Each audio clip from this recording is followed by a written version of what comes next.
Everything about the Super Mario Bros. Movie feels just right. This is how you respectfully treat one of the most famous franchises in history. There are several references to many of the great games that were released by Nintendo through the decades. I played many Super Mario titles during my childhood and teenage years, and for me this was way better than I imagined. The story is simple, yet compelling and entertaining at the same time. The animation style is gorgeous. The locations and the soundtrack are stunning and evoked many memories. The characters are amazing and they are portrayed wonderfully by an amazing cast. I love Jack Black's Bowser. Chris Pratt and Anya Taylor-Jones made justice to Mario and Princess Peach. I think that this is one of the few movies in recent years that truly managed to unite different generations together.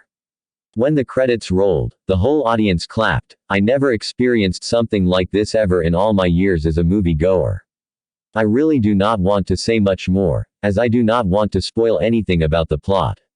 If you are a fan of the franchise, just go to the cinema. These are well spent money. A must-see purely for the novelty and animation alone. Everything looks stunning, from the shining metallic railings in the Mushroom Kingdom, to the glimmer in the eyes of the characters. It shows just how far animation has come since Snow White.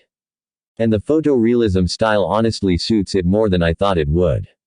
The story is quite simple and easy for newcomers to the Mario franchise to understand. There's no Paper Mario or Bowser's inside story level of lore going on. Everything about this film is charming, and my complaints were just nitpick. Why, as someone who deeply enjoys video games, most families, I find, wouldn't see any negatives in this film, but I shall say them anyway. All of my positives can also be seen as negative. This movie has typical Illumination-style animation, on par with most modern Illumination movies. Despite how charming the Mario series naturally looks in this style, I felt it could have been more interesting, or more could have been done with the Mario series settings, concepts, designs. The movie having a simple, easy to understand for people unfamiliar with the series story may be boring to most adults. It's just not super engaging or particularly funny or interesting in any way.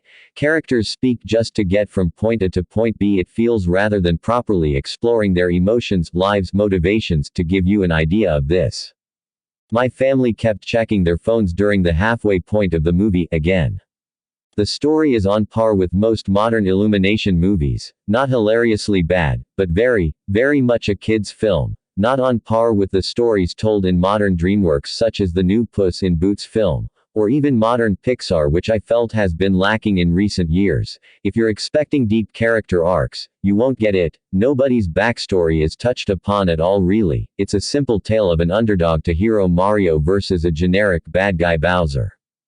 The voice acting is also passable. Jack Black is definitely having the most fun, but even he sounds pretty passable. The cinematography is passable.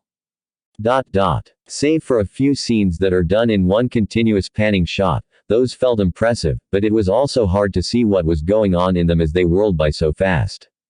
The music references the games closely. Imagine those epic covers of video game music you hear on YouTube. It's basically that, but for lots of Mario music. Not super amazing but not awful either. Luigi's Mansion is referenced in the music in one part. Again, remarkable film and worth seeing for the small details alone, but I felt like it also could have done more by a studio that had its heart more into this project. I don't feel it was made by video game nerds when I watched it, or that it was written by someone invested in the series, save for the fanservice references which are littered throughout. Perhaps they could make a sequel that's more original and invested, and this is just the jumping off point so people can enter this cinematic universe, but as a standalone thing it's just not particularly deep, but you may have expected that.